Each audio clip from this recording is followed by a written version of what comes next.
This guy's 70 years old. He just gave me accumulated knowledge of 50 years. I just saved 50 years in 1 hour. That's a mentor.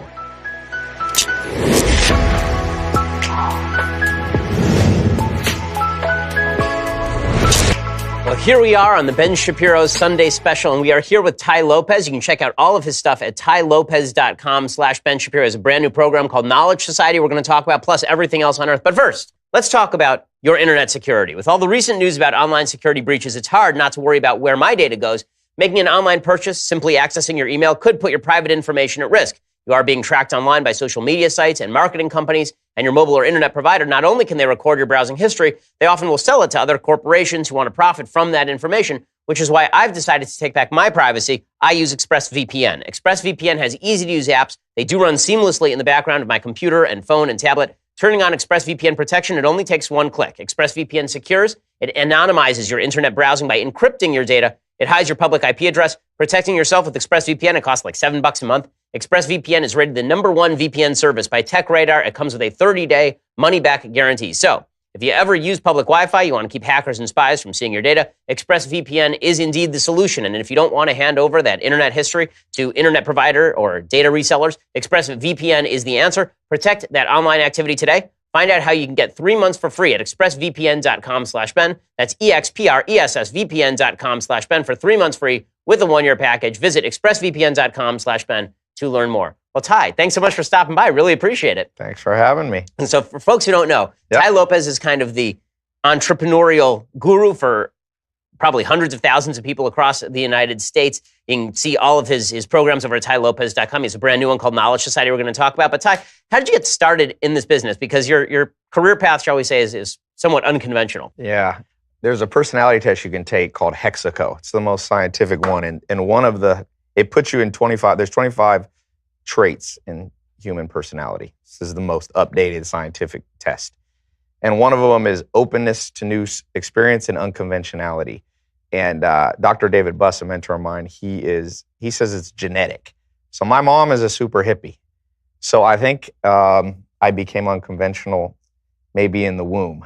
Maybe it's something like that. But yeah, I mean, I think that at some point in my life, the most unconventional part has been my education and how I use the education system. So I went through the regular kind of education system, but then I was 18, graduated high school, was going to go to college, and a guy called me up, a guy named Joel Salatin, and said, "Do you want me to mentor you? I'm doing a 6-month apprenticeship." He had a farm in Virginia. It's like completely different because I was born in LA. And I said, I wonder if I should do this. And my stepdad, I had kind of a rough childhood, but one piece of good advice my stepdad did, he said, you can always go to college later. You might not get a chance to do a mentorship with this guy. And so I went up there for 6 months. I lived in a little cabin in his backyard. It's a 500-acre farm. I worked 12 hours a day I ended up being there for about 2 years. And it changed my life because instead of being in a system where I had lectures and professors talking to me and you're partying and all that, I was 16 hours a day with somebody 20 years ahead of me. And I did a TEDx talk and it kind of went viral. And I think the reason is I told people, if you want to do big things in life, you have to follow this thing I call the law of 33%. So you spend 33% of your time around people with less accomplishment with you. Those are people maybe you mentor, you help, right? Then you spend 33% of your time around people who are on your level. Those become your friends, people you smoke cigars with, or bubble cigars, or whatever it is you smoke.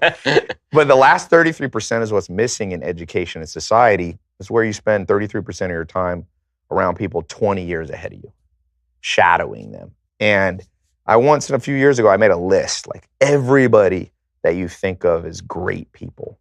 Albert Einstein, Stephen Hawking, Bill Gates, Mark Zuckerberg, Jeff Bezos, Warren Buffett. And I was like, some of them went to college, but I was like, what's a common thread that they all have in it? And found out that Albert Einstein bumped into this guy, I think his name was Max Levinson, who was a mathematician, an older mathematician. Every Thursday, he would go to lunch and talk math with this guy from age 16 on. Alexander the Great, who maybe was the greatest conqueror of all time, his dad hired a mentor for him at age, I think, 14 to 16. And it was a pretty good mentor. His name was Aristotle. And, Warren Buffett got a guy named Benjamin Graham. And as I went through the list, I found in the top 40 people that you could say have done big things in our time, I think 39 of them attribute a lot of their success to mentors. They don't attribute it to, oh, I took a social studies class. Oh, I memorized things in 7th grade. They attribute it as somebody who kind of held their hand and they shadowed through the education process. So that's what I kind of did, and I'm thankful that I tried that approach, I guess you could say. You had a bunch of kind of interesting experiences all the way through here. I mean, you spent 2 years living with the Amish. With the Amish, yeah. So how did you wind up moving from 2 years with the Amish to multi-million dollars a year with 500 acres over in Virginia? And yeah, people often say, they're like, because I did a video in 2015 I had bought a Lamborghini and I posted it, and it ended up, I think the total views, there's a few versions of it, is 600 million views on YouTube. It's one of the most viewed things besides music videos, right? So people are like, how'd you end up from no electricity, living like that for 2 years, to Beverly Hills? And I'm like, I have no idea, actually, but life leads you down a path that you don't always understand, except in hindsight. So I guess in hindsight, I'm motivated by adventure. One of the things a mentor taught me is this thing that I call the 4 M's. A lot of people procrastinate. If you bump into most people I meet, I've got about 13 million social media followers now. And so I get thousands of people asking me questions every day. And the most common theme, one of the most common, is how do I overcome procrastination, fear, and anxiety? My answer is like, well, you got to know what motivates you. And different people are motivated in different ways. So the 4 M's, and I've run this by a lot of scientists.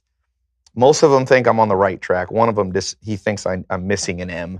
But the first M is material things, /money. The second one is mating /romance. The third one is momentum /freedom. And the fourth one is mastery /status. If you look at any person that you know, and you break down why do they do what they do, it's one of those 4. Now, Dr. David Buss, who's a mentor to me now, he used to teach at Harvard, and he's an evolutionary psychologist. He said, Ty, it's all mating. All human psychology is mating. It has to be. It's evolutionary. But I would say for me, my number one is this thing, movement, freedom. And I've kind of been a free spirit. The reason I went from living with no electricity, focused on, living in the country, close to the land, nature, to the city, was I realized I need to make money to have freedom. An average person in America, I read, saving about $2 for every $100 they make. And that's a great way to create a feudal society. For every $100 if you want to guarantee, Charlie Munger says, don't try to think of how to have a good life. He says, use the principle of inversion, try to think of how to have a bad life, and then don't do that. So he goes, you want to have a bad life? For every $100 you make, save 1 or 2 of them and spend 98. And so I grew up, I was born to a single mom. My dad was actually in prison when I was born. I was born kind of in the inner city in Long Beach. And growing up, until I met these mentors, I was just kind of floating around. Yes, you're in school, but they don't teach anything about making money, which has to be the biggest oversight in the solar system. It's like, why do you go to school at the core practical value? Because you have to provide for yourself and your family for the next 40, 50 years. Do we equip you with any skills for that? No. We teach you calculus, which will help you if you become an engineer. I remember I was in a class, I remember learning in 7th grade, they made me memorize what the California state bird was. I think it's the California condor, if I remember correctly. That's right. But I was thinking, then when I was like 25, I learned how to invest in real estate and the stock market. And I was thinking, I could have waited on the California state bird. Like, I feel like you can learn that at 60 and you'll still have an enriched life. But you may want to teach kids before they're 18, like how to do their taxes, how to invest, how to do real estate, how to sign a contract. There's 0 of that in school. Even in college, I hire PhDs that are just morons, or actually don't hire them, I interview them. And I'm thinking, get your money back, son. There's depending on who you ask, there's $1.2 trillion of recorded debt for college in the United States. And they think if you count untracked loans from parents. We're talking $2 trillion in debt. And people are coming out knowing nothing. Common sense is no longer common. And so how does a society survive that doesn't know how to take care of themselves? It ends up in a government state. That becomes a solution.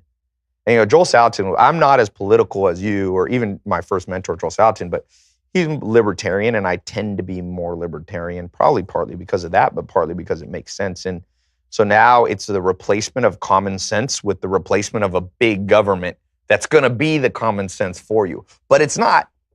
In fact, the government's designing the school curriculum that says, let's focus on the California state bird and forget the rest. So I want to ask you about, you mentioned these 4 M's, the big motivating factors. So I'm going to kind of softly posit a 5th M, which I think will and I want to ask you about this, which is meaning. So you talked about, the idea of mastery, and you talked about money, and you talked about mating, and you talked about and you talked about freedom, essentially. But where do you get your meaning? What gets you up every day? Like, what we can have all these things, and we do. We live in the richest society in the history of the world, the freest society in the history of the world, and yet rates of depression are rising, rates of suicide are rising. Where are people missing the meaning in life? Because as somebody who's also very libertarian-minded, I'm very much in favor of free markets, and I'm very much in favor of earning and entrepreneurship. We'll get back to all that in a second. But what gets you up in the morning? And it can't just be money, because you've got a lot of it. Otherwise, you would just retire, right? Right. And it can't just be freedom, because the truth is that you've got enough money to provide for you that freedom. Right. What makes you think, okay, I'm going to get up today and I'm going to go do some work? What gives you that sense of meaning? So now we're going to the deepest question. I do a lot of book stuff. I'll give you what I think is the greatest answer to this question, and maybe the greatest book that nobody reads. There's a book called Civilization and Its Discontents by Sigmund Freud.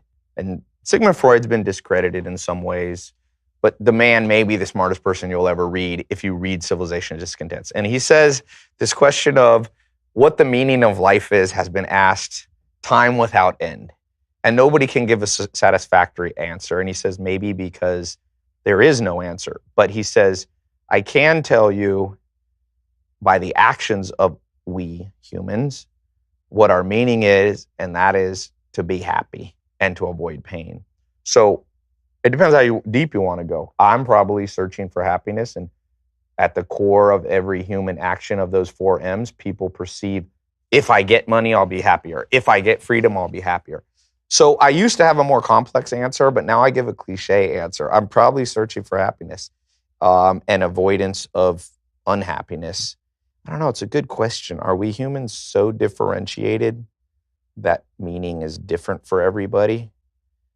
I don't know. I think Sigmund Freud might be right.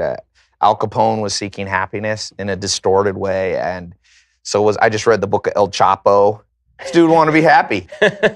He did it, by selling meth and all this stuff. And people like the Amish are deeply religious people.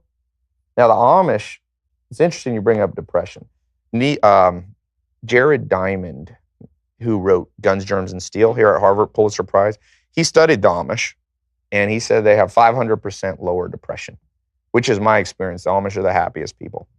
And I think that the Amish are happy. I think they would disagree with Freud. So for the Amish, life is a religious, spiritual. They're Christians, just very they're Christians how Christians used to be in the 1800s. The Amish are actually not as weird as people think. They just froze in time. They just have Sabbath 7 days a week, basically. Yeah, there you go. With some work. It's like a Jewish Sabbath with some work, yeah. So maybe better than, so my humanistic answer is I'm seeking to be happy, but the Amish their thing is like there's going to be another life after death. And so that's their meaning. So they don't take themselves maybe as seriously on planet Earth. So I would say I'm not as religious as the Amish, but that's a good answer too, if you can pull it off. I don't know that when I lived at the Amish, went after Joel Salatin, I ended up at the Amish for over 2 years, and I actually own a ranch in the middle of an Amish community now. And I sometimes think that the Bible story of the Garden of Eden, right? And some people think it's literal and some people think it's allegorical. But the story is that they were in this innocent bliss. Then they eat an apple. And the apple was from the tree of knowledge, right? all of a sudden they knew lots of stuff. And because they knew lots of stuff, they were kicked out forever and the flaming sword was there. And I kind of feel like for me, since if I had been born Amish and never seen the outside world, I could just be happy with that. But because I've been out in the modern world, there's like a flame that I see the happiness that they have, but I can't get past the sword. So maybe I'm not as happy as them. Well, in just a second, I want to ask you about mentorship and entrepreneurship. We'll get right back to that in just 1 second. But first, I want to talk to you about ZipRecruiter. Hiring is challenging, but there's one place you can go where hiring is simple, fast, and smart. A place where growing businesses connect to qualified candidates. That place is ZipRecruiter.com/Ben Guest, because we have a guest. ZipRecruiter sends your job to over 100 of the web's leading job boards. They don't stop there. With their powerful matching technology, ZipRecruiter scans thousands of resumes to find people with the right experience and invite them to apply to your job. As applications come in, ZipRecruiter analyzes each one, and they spotlight the top candidates so you never miss a great match. ZipRecruiter is so effective that 80% of employers who post on ZipRecruiter get a quality candidate through the site within the first day. With results like that, it is no wonder that ZipRecruiter is the highest-rated hiring site in America. And right now, my listeners can try ZipRecruiter for free at this exclusive web address, ZipRecruiter.com/Ben Guest, BenGuest. That's ZipRecruiter.com/Ben Guest. ZipRecruiter.com/Ben Guest. We use ZipRecruiter here at the Daily Wire offices. There's a reason we do so. It is because they do a wonderful job ensuring that we get the best candidate. ZipRecruiter.com. It is indeed the smartest way to hire. Okay, so speaking of entrepreneurship, let's get started with that video that has 600 million views. So you're a big reader, obviously. You talked about how you read a book a day. What's your technique for reading? First of all, I see you're really busy, right? You walk around here, you got a big crew, and you've got people following you with cameras all the time. Where do you find the time to read a book a day? How long does it take you to read a book? And how in-depth are you reading it versus skimming it? How does that work? So here's my thing on book. It's funny. You're controversial on many subjects. My take to books is controversy. If you can believe that, you have a cooler controversy story. Politics is cooler in some ways. But books, here's my thing. Most books suck, first of all. So you don't need to read as many books as you think. So in a book a day, I often read some of the great books over and over, maybe once a year. I read Civilization's Discontents by Sigmund Freud probably 10 times a year. It's that good. So I think you have to wait. And when you pick up a book that someone recommends, and it's the book of the day for me, and I realize it's not that good, I don't finish it.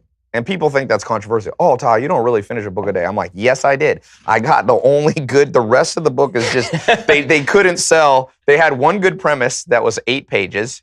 But the publisher's like, we can't sell an 8-page book for $25. So fill it up with anecdotal stories. It's like when I read these books now, a lot. I won't name names, but big names. I'm going, once I find out their premise in the chapter, I just move on because I know they're only going to put stories in there supporting what they said. I'll join you in the controversy. I mean, as I get older, I have the same experience. When I was younger, I used to bull my way through everything. Yes. And now, I mean, I was in the middle of a book the other day, and it was a 500-page book, and I was at page 350. And normally, I've been like, okay, there's only 150 pages left. Go for it, right? Let's finish this thing through. At page 350, I was like, this is not worth another 2 hours of my time. I'm done here. We're finished. I put it down. Well, I hear you. This is what Charlie Munger says. I really, for business, I think the greatest business people of all time were Warren Buffett and Charlie Munger. And, they're not the richest right now. Jeff Bezos is, but they own 100 brands. They're the most diversified people. They got $400 billion company, keep $150 billion in cash. These guys are insanely smart. And what Charlie Munger says is most smart people he meet understand the concept of opportunity cost. Right? People get it. Okay. But he said, but no one implements it. So when you're reading a book and you're 350 pages in and you realize it's garbage, but there might be a little bit of nuggets in the last 150, but the last 150 is 3 hours of reading. You've reached the marginal, you're done. Marginal cost is too high. Wow. Yes. And the real cost is not those 2 hours reading that. It's what else could you be reading? There's depending on who you ask, there's 50 million books been published, something like that, more. You're not going to finish them in your lifetime. So what you have to do is narrow it down. I actually have a free little thing. I don't make any money on it, but tylopez.com/books, I list 100 books I think everybody should read. And I think you're better off in life taking that top 100 and reading it over and over because really good books, Selfish Gene by Richard Dawkins, The One Thing by Gary Keller. These books, Kentucky is a great story, like an autobiography. If you read those books and you come back once every 2 years and read, they have whole new meaning for you when you reread them. So I've never taken the approach of trying to read, everything people. Definitely don't read what most people recommend you. Definitely don't read what's at the front of Barnes and Nobles always, because they're pushing something. They're pushing when whatever. Publishers pay to put stuff on the front table. They pay to put it in the front. Yeah, if you're playing poker and after 30 minutes you can't figure out who the sucker in the room is, you're the sucker. They put you there to make money from you. When you walk in Barnes & Noble and you're like, oh, this book appeals to me, that they paid to have in the front, you're the sucker in the room. Go to the back of Barnes & Noble in the little psychology sections and history sections, and you find these books that you're like, this is the greatest thing I've ever read. So, are those your favorite topics? The kind of social psychology, history? If you have to pick topics, you have just for fun to read. What's your topic? I mean, I love history, but I love psychology. In the last 5 years, one of the most critical mentors I ever had, and a lot of people associate me with making money and entrepreneurship, but this guy named Dr. David Buss. If you want to read a book that will blow your mind, it's his textbook called Evolutionary Psychology by Dr. David Buss. It's what's used at Harvard and Yale and all this. And it's insanely insightful. Basically, everything you've never understood in life, why people act the way they do, you'll be like, that makes sense. So I like psychology because one of the biggest things they didn't teach us in school that they should have is how to read people. Because almost every trial, tribulation, traumatic event you have in life, it's not from an inanimate object. Most people don't look back in their life and be like, you know what sucked in my life? I stubbed my toe. I broke my foot on a rock falling. Like, most people's thing is like, I married the wrong. They say the three biggest regrets of people: who they married, the career they chose, and the education they had. Like 80% of people regret those three. And to the extent you regret only one of them, you'll be happier than people who regret two of them. Most people regret all three. And the reason you regret all three, especially career and who you marry, is no one teaches you how to read people.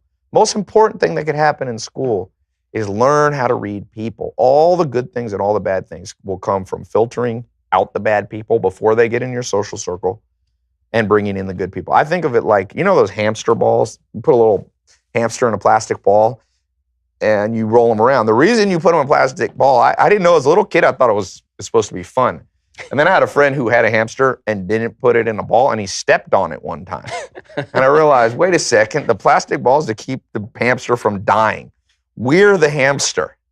And so you need to have a thick plastic ball around your life, because if the wrong people get inside that, you will have, again, if I wanted to curse my enemy, I'm like, may horrible people befriend you, become your business partners, because each of them will cause a self-destruction in your life.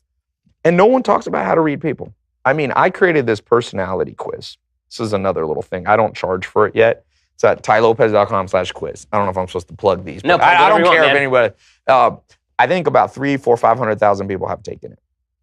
And without me advertising it. This is one of the first times I've mentioned it on somebody else's show. But I took the top 6 scientific tests that nobody talks about except in the back halls of psychology departments at Harvard and Yale. And I made them public. And it will and I tell people, before you have somebody be your business partner, have them take tylopez.com/quiz. Before you go on a date with somebody, be like, hey, will you take this quiz? It's insane, the mental health problems in the world right now.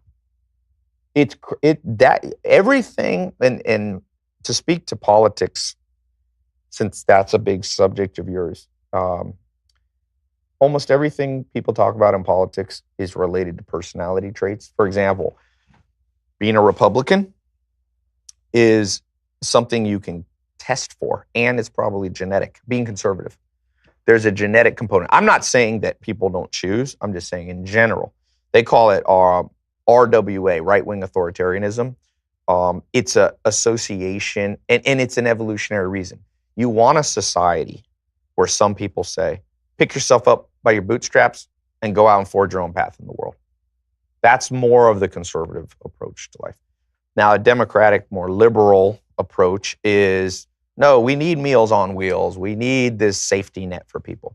But that's a personality trait. That's why people choose that. It's more of a nurturing estrogen type of response. I'm not saying everyone who's a liberal is estrogen response, but there is something to that. And I didn't realize that till Dr. David Buss is like, oh yeah, we can ask people a series of questions, and I already know their political stance before I ask it. I don't have to ask. Well, there's certainly biological components to politics. Yes. The studies on it are well, there are certain studies that tend to be a little bit biased with regard to self-quizzing. For example, if you look at these tests that suggest that authoritarianism is more right-wing trait, that very much is tied to the questions that are being asked. When you ask, for example, do you think that people should be shut down because they don't believe in climate change? You'll see that the left suddenly looks a lot more authoritarian than the right does. But there are certain biological studies that are really fascinating about, for example, if you smell something dirty and then this is for everybody. If you smell something dirty and then you ask people how they would vote on certain questions, they suddenly become more conservative because they're trying to avoid the dirty. And it's quite fascinating that way. So let's talk a little bit about the mentorship stuff, because obviously you have Mentor Box and you have all these programs that you're obviously talking a lot about mentorship. What's the best way for somebody who doesn't have a mentor to find one? Like for me, it was very easy. My dad was my mentor. I think for a lot of young men, particularly,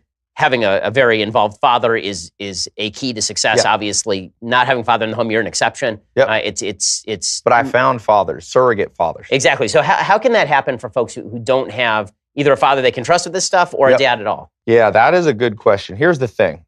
Groucho Marx said he didn't want to be part of any club that would have him as a member. Right? He's like, if they'd have me as a member, it's too low of a quality club. He wanted to be in a country club that he couldn't get into. It's the same with mentors. Anybody who's like, I'll gladly mentor you. You don't want them to mentor you because you're like, why aren't you busy? Why do you have time to mentor me? Either you're 93 years old and retired, or there's something wrong. And so it's a catch-22 because you're trying to find people to mentor you that really don't want to and don't have the time. So how do you do that? One, I would say, first you have to know, where do you want to be in 20 years specifically? Like you're in media. So let's say you didn't have a mentor and you were asking me this question. I would say, where do you want to be in 20 years? Who's the closest to you, who you want to be? And let's say the answer is, I don't know, who would that answer be? I have no idea anymore. Closest, even though there is nobody like you. Would you want to have the reach of a Howard Stern or a Rush Limbaugh? Not the content, but would you want that? Do you want to be a talk show host, like you want to be like I mean, 20 years ago, I would have said those things, right? I mean, that would have been what I would have said 20 years ago. And you're right that I did find people in this space to try and give me advice. Like when I was much younger, one of my mentors was Andrew Breitbart, who was very prominent in the space. When I was younger, I used to talk a lot with David Limbaugh, who's the brother of Rush, and he used to give me advice. And on the column side, I was friends with Ann Coulter and folks like that. So I mean. I get what you're saying. I mean, when I was a teenager, I was looking actively for people who would help me out that way. So now you're forward your own path. Yeah, exactly. Now it becomes harder for you. The law of 33% becomes harder as you're more successful. All of a sudden, there's not 100 people you can look to. Yeah. You have to compile them. Sometimes you have to go. Charlie Munger says you have to look at the imminent dead. Like you have to use books. Yeah. Find people who went. Abraham Lincoln or something like that. Yeah, and I think that it's changed for me a little bit too in terms of the stuff that I envy is knowledge in certain areas, not even effectiveness in certain areas. Like I feel like we're pretty effective at reaching people, and I'm not sure, who I'd look to in the space who is better than we are at it. But there are certain areas of knowledge where I feel like I lack. And so I'm trying to constantly reach out to people who know more than I do. And knowing what you don't know is obviously a major area of being able to find the right guy to teach you, I think. Yeah. Well, I would say this is my simple answer. Talk to 10 people with potential, one will say yes. And that's where most people mess up. They go, I know this perfect person. They go talk to one person. I'm like, they're busy. Talk to 10, you'll get one. If you want 2 mentors, talk to 20, you'll find 2. And your mentors will change. In the President of the United States, I think cabinet is 15. You need a handful. A mistake is also finding one mentor because then it becomes cult-like. You don't want the cult-like. You want a cabinet around you of wise advisors. And an old proverb is make war with a multitude of counselors. And that's kind of been my approach. And so the other day I was working on this real estate deal. It was a mobile home park I was thinking of buying. I actually grew up in a mobile home in my teenage years. And I was like, maybe I should buy a mobile home park just to be like the true American rags to riches. Like I lived in it and then I ended up owning it. But I have a mentor who made over $1 billion in that space in real estate. And I was going to buy this place. It was in Indiana. I flew out there. And then I was like, I was at Veggie Grill by Trader Joe's on Sunset. I called him up. His name's Richard. I said, Richard, should I get this place? And he goes, I'm really busy. I don't have time to talk. So can you just 30 seconds? He goes, okay, tell me the deal details. Told him the high level details. He got so into the subject, it was a 1 hour on the phone. And he just laid out exactly what to look for, what not to look for. And I was thinking, this guy's 70 years old. He just gave me accumulated knowledge of 50 years.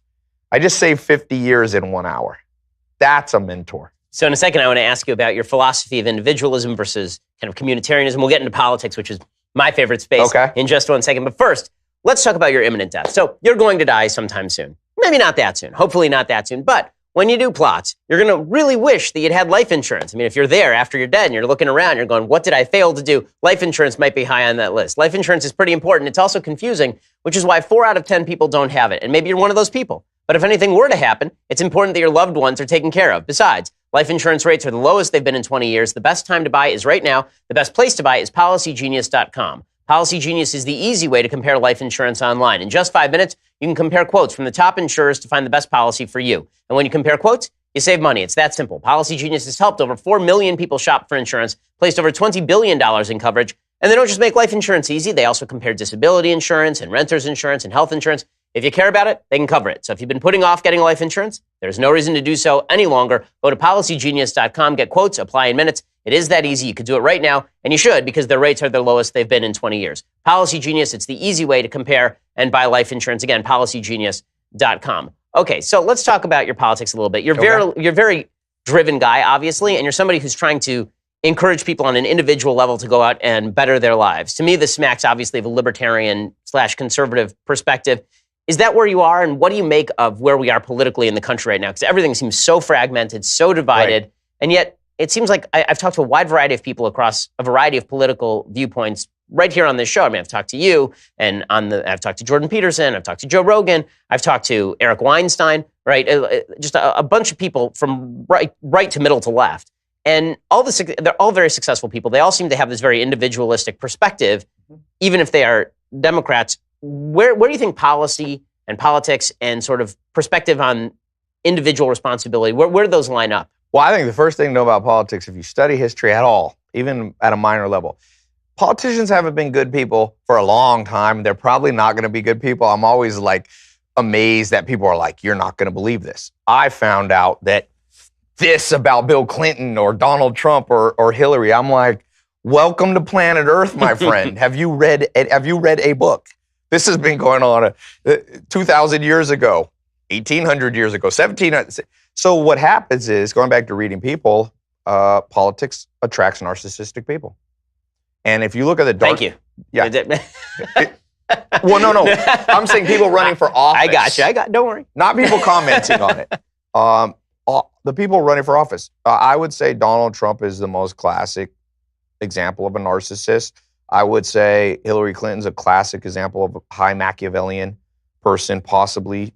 I'm not sure about psycho. I interviewed Hillary once about books. I kept it about books. Yeah. Very smart woman, but, she smacks of that Machiavellian. And all of these people go from Nixon, all of them. I just read a book about Woodrow Wilson. I mean, the guy. One of the worst presidents ever.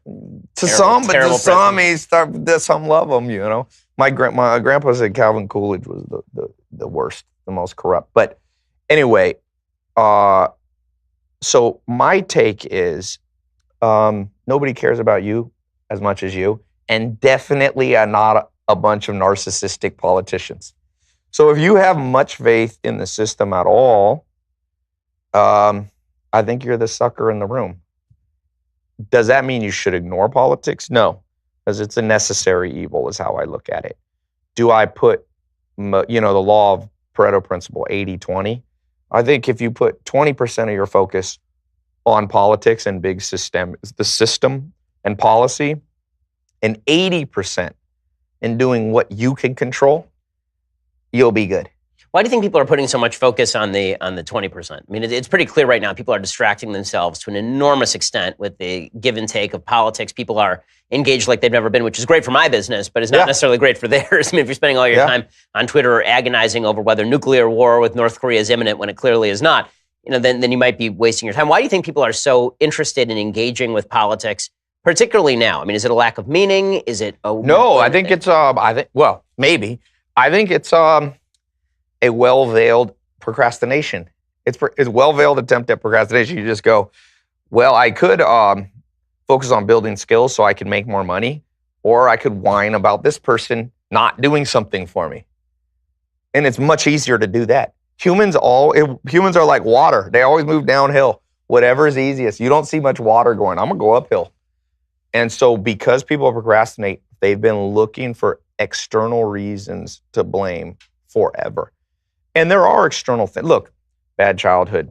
That is an externality. You had no control of who your parents were, if you had a traumatic childhood. But at some point, you just grow up and you go, well, I cannot redo that. There is no time machine. So I can pull my pants up, my big boy pants, take the diapers off, and go out and do what I can. And what politics allows you to kind of revert as an adult, you're like not blaming your parents, you're blaming Donald Trump. I promise you this, presidents are less important than people think.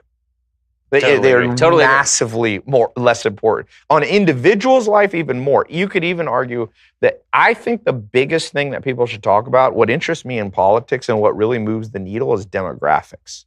Study demographics, you're going to be able to predict everything. You can predict America's aging, Africa isn't. Africa's a massive growth rate. I went to India when it only had 600 million people. Now India has 1.1 or 2 billion. 2 Americas have grown inside India in our lifetime. The world by 2030 projected to maybe be at 8.5 billion people. It was at 7 billion. Last year? You're going to grow 5 Americas on the same set of continents.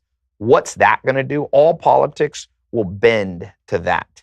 So what do you think the future of politics looks like then? I mean, given the fact that our replacement rates in the United States are low, we're actually higher than most of the industrialized world. The rest of the industrialized world is kind of screwed, which is why they're bringing in tremendous numbers of immigrants. Where do you think we go here, given the burgeoning debt, the aging population, all the rest of it? Man, Will Durant says nations are born stoic and die Epicurean. Maybe we become Epicurean. Maybe we will die out in something. I believe in humans in the long run. I think America's still strong. This is not my area of expertise, so I'm going to give you an amateur answer. My amateur answer is we'll survive. The media will focus on a crap load of drama, but there'll be millions of individuals living nice, normal lives with happy families. The main concern I have, I think mental health issues is going up. And let's say it's always been bad. When my grandma's 100, by the way, she was born in Germany. You'll like this story.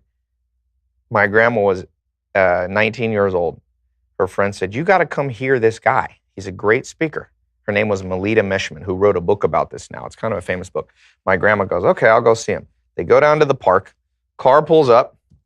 The top's down. A man stands up, starts yelling. It was Adolf Hitler. My grandma's 19. She was born in 1918, so I think this is 36 and 37 when he's like Time Magazine Man of the Year. Media got it wrong there. So my grandma goes, this guy's crazy. I'm leaving. She goes to her family, says, I think this guy's going to declare war. He's just a madman. I heard him talk in the park 5 feet away from him. My grandma's family goes, no, he'll be fine.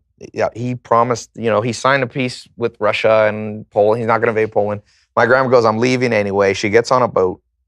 As she's on the boat, she comes to America, knows nobody. He declares war and invades Poland. As my grandma's crossing the Statue of Liberty. She comes to America, knows nobody, pulls herself, gets a job as a waitress, ends up getting a scholarship for college. Her life dream was to go to California, ends up in California. I like my grandma's story. She had foresight to see. She was able to read people, first of all. As I said, the core skill. The man himself, Adolf Hitler, in person. She read, this guy's insane. She had foresight, prudence. She didn't procrastinate. It's easy to procrastinate. It's hard to leave your country. And so she came here and she had low anxiety. She was able to overcome fear. That's hard. Fear drives people into the wrong corner. And she overcame that, and I'm here because of that. And so when my grandma was young there was maybe 1 billion people on the planet. So let's say 1% of people are insane. For sure, 1% of the population is psychotic.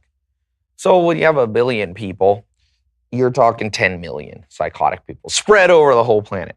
What happens if the rate still stays at 1%, but you go to 8.5 billion? Now there's 85 million psychopaths. Now, what if also mental health rates, because of the disintegration of role models, family, communities? The Amish have community. Now there's too much urban life. Urban life is not as healthy as you think. I think you come to the city to exchange ideas, and then people should live in the country. It should be like a nation states like Greece or something like that, where it was like country, urban, country, good blend. That's what I try to do now. Spend 2 weeks in Beverly Hills, New York City, all this, and 2 weeks in the middle of nowhere on a ranch. And so because that's not happening, and it used to, when my grandma was born, 90% of the world lived in countryside villages, 10% in large cities. It's inverted now. It just in about 2015, it went the other way. I think mental health has gone up from 1% of people to be whack jobs to like 10%. So, and I'm not even saying this in a judgmental way, like they're bad people. I'm talking about just like diabetes is something you feel bad that someone has. You don't go, ha, you have diabetes. There's people with legitimate, massive amounts. There's so much anti-anxiety medication being taken. I just read National Geographic. The Great Lakes up Michigan, it's made its way into the water through basically people peeing in the toilet.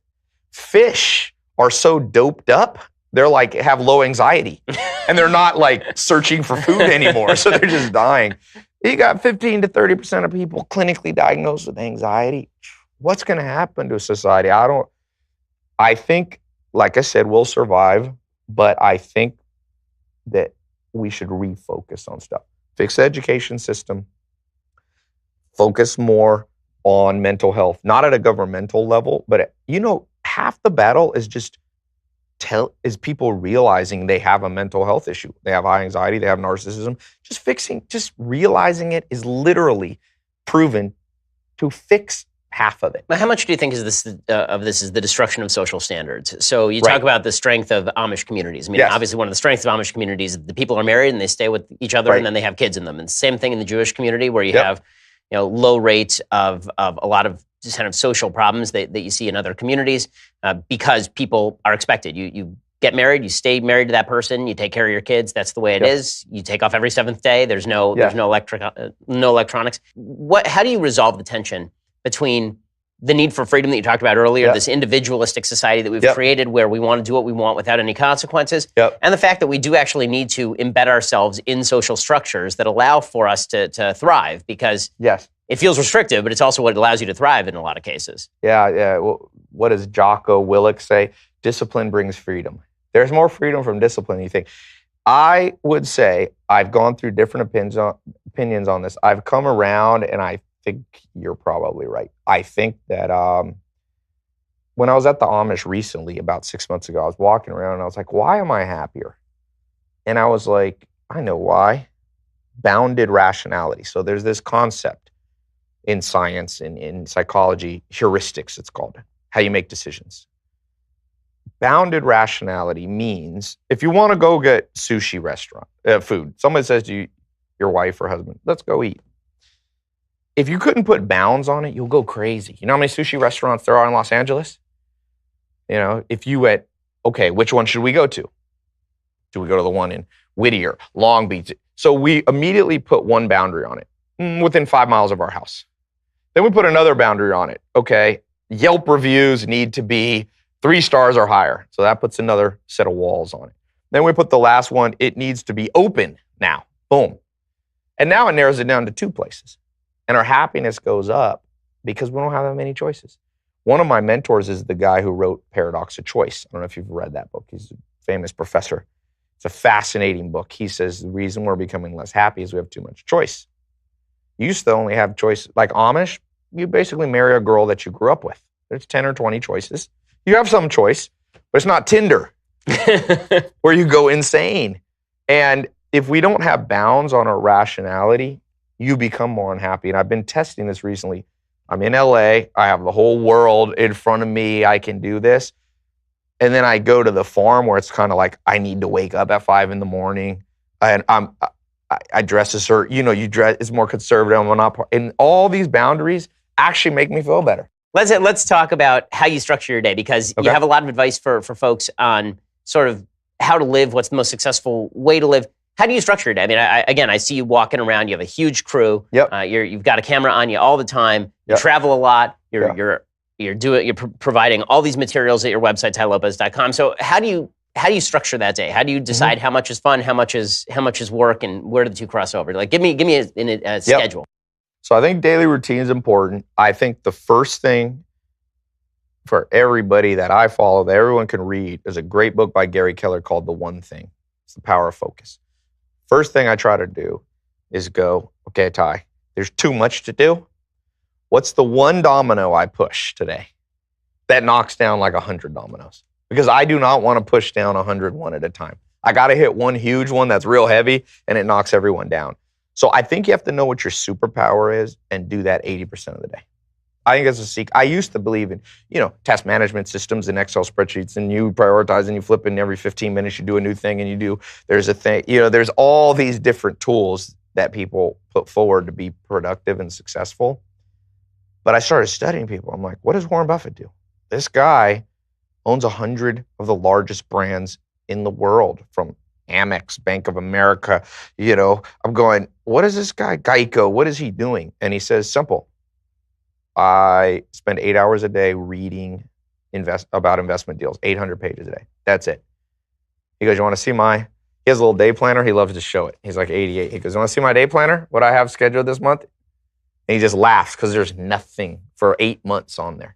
So I think the first thing is read that book by Gary Keller. The second thing, if I was advising my younger self, the second thing is less is more.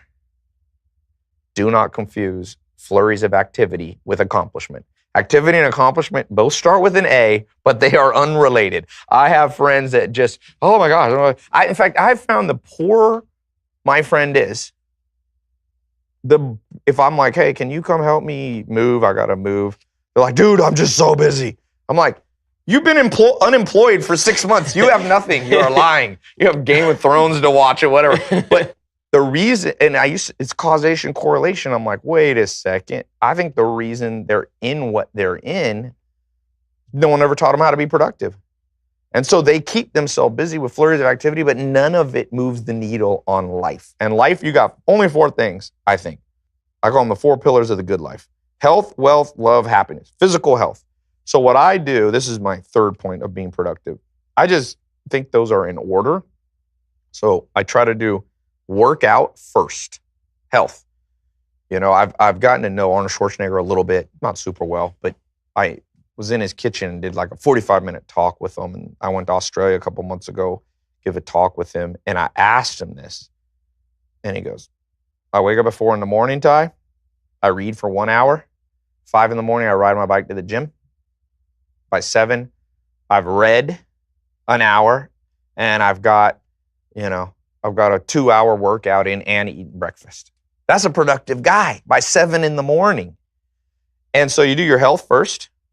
Then wealth is usually people's career. I like to do it in the day. Then health, wealth, love. To me, love is friends, family, romance.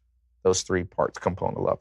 So at night, I pretty much do something social every night. And then I say, if you do the first 3 pillars, happiness comes automatically.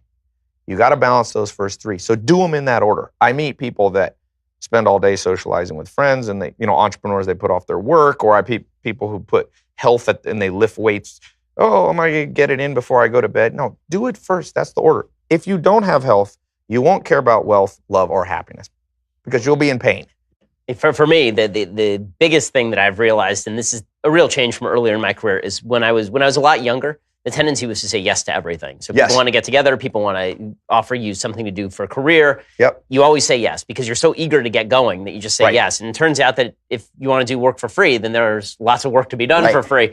And then I started to realize that the more I said no, the more successful I was becoming. Absolutely. Because number one, it creates scarcity in the market. Number two, you actually need some time to yourself. There's a great article in the Wall Street Journal about exactly this. Somebody wrote a long piece in the review section about how nobody understands, but people will say, like, do you have time for a 15-minute phone call? And they'll say no, and they don't want to be a jerk about it, but a 15-minute phone call is not a 15-minute phone call. A 15-minute phone call is a 45-minute phone call. Yep. Not because it takes 45 minutes, but because it takes you 15 minutes to get into it, Yep. 15 minutes to get out of it, and by the time you can get on to the next thing, you've wasted an hour. So when you talk about the day planner, the most productive days that I've had are days when basically I get my work done in the morning, and then I've got all day to do the stuff that I really want to get done for sure. You know, a good bonus tip I'd give if I was advising myself again at 18, take catch-up vacations.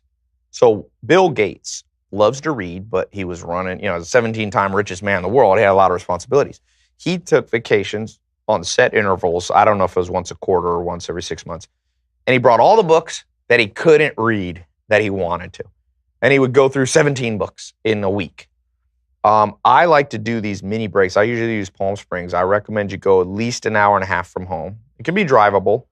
Doesn't have to be expensive. Get a cheap hotel. It can be a little family vacation. I go to a relatively inexpensive place, and I just bring stack of yellow notepads where I'm writing out my plans. You got to be the general of your own life. A good general goes in the war room. You can't always have flurries of activity. You got to work not just on in the business. You have to step back and work on it. And so I bring my yellow notepads. I bring books. I bring no itinerary, and I just catch up. And I think you should do it once a month, and you can do it in one day. And that one day will pay off by making the other 29 days of the month at least 50% more productive. So where do you want to be in 10 years? Where You do I asked wanna be me in 10 earlier. years? So where do you want to be in 10 years? You're looking at your career and... Happier, baby. I think you always should try to be happier. I think... So when are you getting married? That's a good question. It's funny. So you knew the grilling was coming. It was just a matter of time. I knew that was coming. I think it's hard for me to get married sometimes because I had half my foot in the Amish world and in country world and half my foot in Los Angeles. So it's like every time I meet a girl in LA that fits in LA, I'm like, here, come to the farm. And they're like, uh-oh, I don't like this. And every time I meet a girl who's in the countryside and likes horses and I got 16 horses and all this stuff and likes to work. And then I'm like, let's go to LA. They're like, ugh, I hate LA. So I don't know, man. I got my foot in two different worlds. Maybe don't do that. So I don't know. Well, we got that's on the list then. We got to fix you up. There we go. Right. Very Jewish thing. Exactly. I get you involved in a religious community and fix you up. There we go. So let's talk about religion for a second. We briefly touched on it before. So where are you on religion? You mentioned you're a Richard Dawkins fan, so that gives you some indication. But where are you on God and religion? But you spend a lot of time with the Amish, obviously. I like the Amish. I thought they for Christians, this is going to offend a lot of people, but they're real Christians. And I don't think I ever met that before. Like people who actually, like Jesus Christ says, if somebody slaps you on one cheek, turn the other. So they're all pacifists. Now, I'm not saying I'm not a pacifist, but I respect people who... You fight MMA, I mean. Yeah, exactly. They're not hypocrites. So I like that. If I would be Christian, I would probably be some version of that. This is a tough question. You're one of the only people I ever asked me this, that I let ask me this. So a lot of people are going to go right to this part of the podcast. I would say that I think religion's good. Is better than most people think. So even though I have a complicated view, I don't think most people should have a complicated view. I think it's good to believe stuff.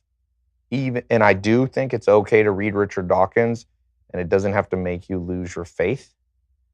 Even the smartest people in the world, even Stephen Hawking level people, believe in weird things like not multi-level marketing, multi-universe theory, which is that. So the thought that there's this spiritual thing going on and there's a God, it's kind of scientific in a way. I think that in order to make spirituality work, and I think why it doesn't work, it hasn't worked at certain times in my life and for friends that I watch, if you don't, remember that hamster bubble? If your religion lets too loose of a group into it, you will get disenfranchised. You will get disenchanted with the group. So if you can pick, maybe it's what you have, a small group of people that really do what they say they're going to do, then you can stick with it for a long time.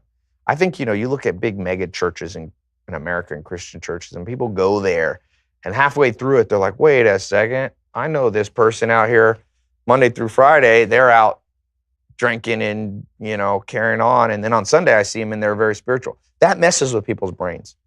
So I think if you can find a non-hypocritical group of people that is very healthy, and it's probably healthier for kids to grow up with the belief, really. So I grew up Judeo-Christian. I'm more Judeo-Christian. It's funny, even if you try to not be Judeo-Christian, if you grew up Judeo-Christian, you kind of are. Yeah. You grew up in America. I mean, America's a Judeo-Christian exactly. country. I mean, I had this conversation with Sam Harris sitting in that chair. I was saying to him, Sam, it's very weird because Sam, of course, is a militant atheist. Yeah. And I was saying to him, it's weird that you and I share 95% of the same values. Yes. And why is it that we share those values? And he gave a bunch of reasons why he believed what he believed. I said, well, probably it has more to do with the fact we grew up 10 miles from each other in Los Angeles after 3,000 years of common history. Probably it's that. So, no, I certainly agree with that. Okay, so from the divine to ridiculous. So you engage in culture as well. Yes. So give me your favorite cultural totems, like TV and movies. What's the stuff you like to watch? Man, I like basketball. Oh, really? I love basketball. Believe it or not, I played at one of the top high schools in the U.S. and won a couple state championships in North Carolina. So basketball is my thing. Yeah, one of my favorite things about kind of, I got 100 million people that watch my videos every year. Probably the coolest thing is I've made friends with a lot of NBA guys because they watch my videos. So that's achieving some level of status is only good if the people you admire you back. Like getting status with the wrong group is who's the coolest person that you found out was a fan of your show? This is one of the cool experiences I've had. Is you're sitting around and suddenly you get an email from somebody like, "Wow, that's kind of neat." Yeah, some of the Lakers, some of the Clippers. I've become good friends with Chris Paul. I just did a little thing with him, So that's it. I was at a Laker game and I walked up to Kevin Hart, the comedian, and I was just going to talk to him. And he goes, I did this viral video. I gave away 11 cars to people over last year. And so he came up to me and he goes, forget giving away cars, Ty. You should give away a house. So he already had watched my videos. I thought that was kind of funny. Rihanna. I did a little interview with Rihanna. So, I like basketball, cultural totems. I actually like film. Funny. I went 10 years, didn't watch any movies. I thought it was for idiots. And now I'm like, you know what? There's a value in being able to escape reality. And I've produced a little bit of movies. I've dipped my hand in that. I wouldn't mind. You know what? A powerful movie impacts people more than you think. Especially a powerful series like a Game of Thrones. I think the way they should teach history in school, and I love books, forget books. Get these badass, series. They have one called Rome. Mm-hmm. I think HBO. Yes, on HBO a few years back, yeah. Man, you'll remember more about Roman Empire by watching that. I just watched one on the story of the Trojan horse. Mm-hmm. And I mean, I'm like, why didn't they teach me this in school? And I'm like, they probably did, but nobody will remember that. A good Civil War movie, you'll remember the Civil War. Nobody in school they make you memorize 61 to 65. I'm going, or is it 1860 to 64 or 61 to 65? 61 to 65. Okay, 61. I was right the first time. And I'm going, who cares? Let's know what was the Civil War? Make a movie out of that. And when I watch those movies, I watch that one, Glory or whatever. Yes, right. Man, you take away things. School Denzel Washington. Yeah. So I'd love to make movies like that. I think they should make a movie about World War I. World War I is the pivotal. It changed the world. That's my favorite history about it. World War I stuff. People say America doesn't like World War I because we weren't in it that long. We didn't really get in until 1917. But my grandma, it's wild. My grandma's alive at 100. When she was born, World War I was still going on. Yeah, it's wild. She's born in February 20, 1918. Oh, good. You have some good genes on you. Yeah, I don't know. But I don't know if I'll be as healthy as my grandma. She's old school. She's tough. She fights MMA too? She fights. My grandma does. She's 97. 3 years ago, she was 97. And I go to visit her in San Diego. She comes out with a little aerobics outfit and she had a headband on. I'm like, Grandma, where are you going? She goes, I have Zumba class. And she goes, I'm going with all the younger ladies. And I was thinking, is my grandma going into class with like 25-year-olds? So I looked it up. Her little YMCA class was 65 plus. But when you're 97, she's like, I'm going with the young ladies. So I hope, if I told you how I would curse my enemies, bless my enemies. May you be doing Zumba at 97. Exactly. Like my grandma. Exactly. Well, Ty Lopez, thanks so much for stopping by. It's really a pleasure as an hour that flew. So TyLopez.com, go check his stuff out. Yep. And he's got a ton of great stuff there. Also, you can check out TyLopez.com/Ben Shapiro. And then they put up a landing page so they can see who shows up. Go check it out, TyLopez.com. Ty, thanks so much for stopping by, dude. Thanks for having me. I appreciate it.